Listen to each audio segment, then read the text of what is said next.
नमस्कार, मैं पूजा अपने चैनल मोटिवेशनल प्रांजू में आप सभी का स्वागत करती हूँ। जब ससुराल वालों ने बहू से बच्चा छीनकर घर से बाहर निकाल दिया तो बहू ने क्या किया, पार्ट 2। सासू माँ का ख्याल था इकलौती बेटी होने के कारण राधिका के घर वाले बेटी को गहने और कपड़ों में तोल देंगे। साक्षात लक्ष्मी बहू का रूप धारण कर अकुल संपत्ति लाएगी। दोनों ननदों का बेड़ा पार हो जाएगा। पढ़ी लिखी, धनवान, गुणवान, शीलवान और सीधी साधी बहू की इच्छा इसे नहीं होती। दो भाइयों की इकलौती बहन राधिका सुंदर और मृगनयनी थी। न जाने कितने लड़के वाले राधिका को देखकर चले गए और अपने घर की बहू बनाना चाहते थे, परंतु माता पिता अपनी लाडली को सरकारी बाबू के साथ ब्याह कर धन्य समझ रहे थे। पढ़ाई लिखाई में होशियार राधिका ने अनेक सपने सजाए थे, परंतु कॉलेज का आखिरी साल खत्म होते ही माता पिता ने उसके हाथ पीले करने का निर्णय कर लिया। बेटा, हमें भी अपनी जिम्मेदारी से मुक्त होना है। राधिका ने भी बहुत मना किया था, कितना रोई और भूख हड़ताल भी की थी उसने, परंतु सभी कोशिशों पर पानी फिर गया।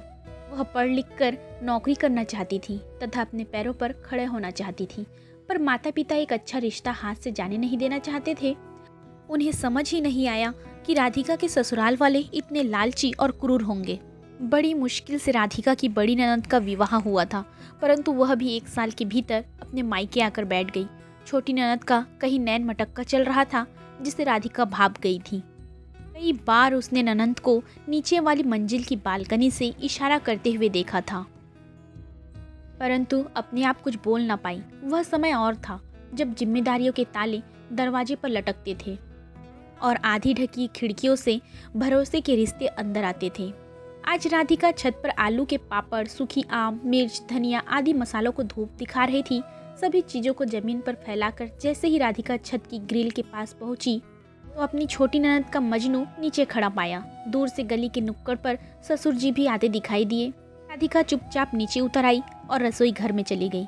ससुर जी ने छत में खड़ी राधिका और नीचे खड़े लड़के को देख लिया था, परंतु घर में कुछ नहीं बोला। कई बार राधिका सूरज से अपना कसूर पूछती, परंतु सूरज इसका उचित उत्तर नहीं देता, कुछ भी बकवास कर चला जाता।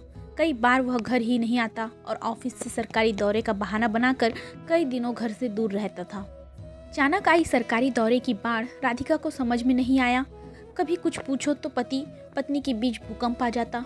रोज रोज सासू माँ के ताने कम थे जो पति के भी सुनने पड़ रहे थे। इन सरकारी दौरों का मतलब उसे उस दिन समझ में आया जब एक दिन अचानक सुधा का फोन आया।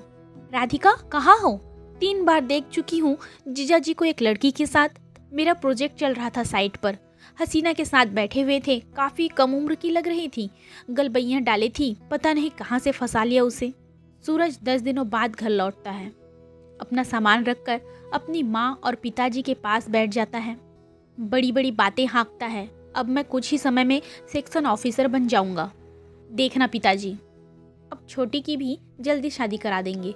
सूरज के दिमाग में पता नहीं चल रहा था, वह हमेशा अपने माता पिता की दुखती रग पर हाथ धरता और उन्हें ऐसा जताता था जैसे कि उसे घर की जिम्मेदारी की बहुत फिक्र है। इकलौते कमाई पूत के आगे माता पिता नतमस्तक थे। मजाल जो कोई सूरज की अवहेलना कर दे। उसकी बोली गई हर बात पत्थर की लकीर होती थी और कोई भी उसे नाराज नहीं करना चाहता था। पिता को बहुत कम पेंशन मिलती थी, जो कि अधिकतर उनकी दवाइयों में ही खर्च हो जाती थी। पिता सूरज को घर भी ध्यान देने की हिदायत देते थे। ऐसा नहीं था कि पिता को सूरज के रंग ढंग पता न हो। पूत के पांव पालने में ही दिख जाते हैं, परंतु स्वयं कौन अपने सोने को खोटा बोले। रात को राधिका और सूरज के बीच कहासुनी हो जाती है। तुम्हें क्या मैं बेवकूफ नजर आती हूँ? मुझे सब पता है तुम्हारा क्या चल रहा है, राधिका ने चिल्लाते हुए कहा। जब तुम्हें मुझसे कोई मतलब ही नहीं तो मैं क्यों तुम्हारे घर में रहूं? सूरज थोड़ा घबरा जाता है, परंतु आज वह राधिका से ज्यादा कुछ नहीं बोला और चुपचाप अपना तकिया, बिस्तर और मोबाइल फोन लेकर छत में चले जाता है। राधिका ने अपने सास ससुर को पति के कारनामे बताए, परंतु उल्टा ससुर ने ही राधिका को अपनी हद में रहने की हिदायत दे डाली। राधिका कुछ बोल नहीं पाती, बस अंदर ही अंदर छटपटाहट महसूस करती थी। अब यह नित्य का क्रम हो चला था।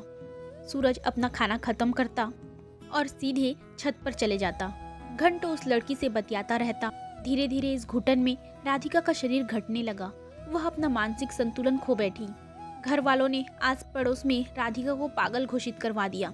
सूरज ने राधिका के माता पिता को बुलवाया और अपने ही घर में उसकी बहुत बेइज्जती की।